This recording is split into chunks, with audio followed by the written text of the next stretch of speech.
நான் பேசுவேன். மனு கொடுத்து உனக்கு என்ன வேலைங்க? மனு கொடு. மனு கொடுத்துதான் வாங்கல. யாரும் சண்டை போடல. வாங்கி தயார் பண்ணிடுவோம். மனு தயார் பண்ணி எல்லாம் கொடுத்தாச்சு. இல்லைன்றாங்க. வாங்கிட்டு வந்து நடவடிக்கை எடுப்பாங்க. எடுத்தோம். வாங்க அப்படி. இல்ல மனு கொடுக்கலங்க எனக்கு. கொடுப்பாங்க. அமைதியா இருக்கு. எல்லாம் அமைதியா தான் இருக்கு. ஏன் பின்ன சண்டை போடுறீங்க? அமைதியா தான் இருக்கு. அந்த அதிகாரி யாருமா கொடுத்தது? இந்த அடிக்க சொல்லி கொடுத்த அதிகாரி இது போதுல வந்து வேலை பாருங்க. நீ அடிச்சியா நீ என்ன? சொல்றியா?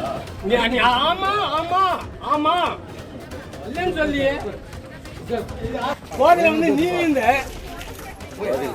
போதுல நீ வீந்த நான் என்ன பண்ண முடியும்? கையகி வைக்க அடிச்சல நான் அடிப்பேன்.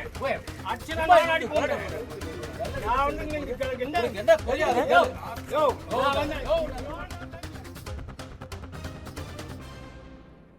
ராணிப்பேட்டை மாவட்டம் சாத்தூரில் உங்களுடன் ஸ்டாலின் முகாமில் மனு அளிக்க வந்த முதியவர் மீது தாக்குதல் நடத்தப்பட்டிருக்கிறது. இது குறித்தான வீடியோ காட்சிகளும் தற்போது வெளியாகி பரபரப்பை ஏற்படுத்தியுள்ளது. இது குறித்தான கூடுதல் தகவல்களை நமது செய்தியாளர் கிரண் வழங்கிட கேட்கலாம். கிரண், என்ன நடந்தது? உங்க விரிவான தகவல்.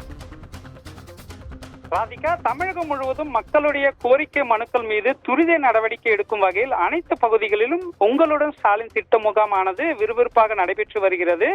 அதில் ஏராளமான மக்கள் கலந்து கொண்டு தங்களுடைய கோரிக்கை மனுக்களை வழங்கி அதற்கான தீர்வுகளை கண்டு வருகின்றனர்.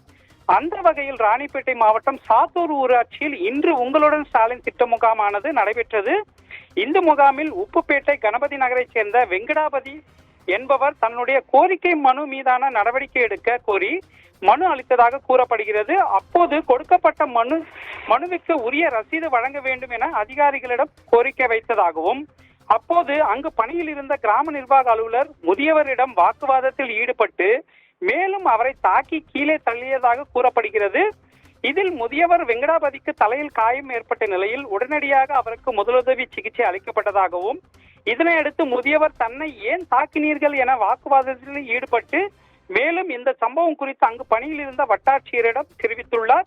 முதியவர் தொடர்ந்து நீதி கேட்டு அதிகாரிகளிடம் வாக்குவாதத்தில் ஈடுபட்டதை அடுத்து இது குறித்து அதிகாரிகள் காவல்துறையினருக்கு தகவல் அளித்ததை அடுத்து சம்பவ இடத்திற்கு விரைந்து வந்த காவல் அதிகாரி ஒருவர் முதியவரை தள்ளிவிட்டவாறும் தாக்கியவாறும் வலுக்கட்டாயமாக அங்கிருந்து அவரை வெளியேற்ற முயற்சி செய்தார். அந்த காட்சிகளை நாம் நேரலில் பார்க்க முடிகிறது. காவலரின் இந்த செயலுக்கு எதிர்ப்பு தெரிவித்த முதியவர் தன்னை வலுக்கட்டாயமாக வெளியேற்ற யாருக்கும் அதிகாரம் இல்லை என்றும் மேலும் தன்னை தாக்கவும் அதிகாரம் இல்லை என காவல்துறையினரிடம் வாக்குவாதத்தில் ஈடுபட்டார். அதனைத் தொடர்ந்து தன்னை தாக்கிய கிராம நிர்வாக அலுவலர் மற்றும் காவலர் மீது புகார் அளிக்க காவல் நிலையத்திற்கு செல்வதாக தெரிவித்து அங்கிருந்து புறப்பட்டு சென்றுள்ளார். இந்த சம்பவம் அப்பகுதியில் சிறிது நேரம் சலசலப்பை ஏற்படுத்தியது. ராதிகா, தகவல்களுக்கு நன்றி கிரண்.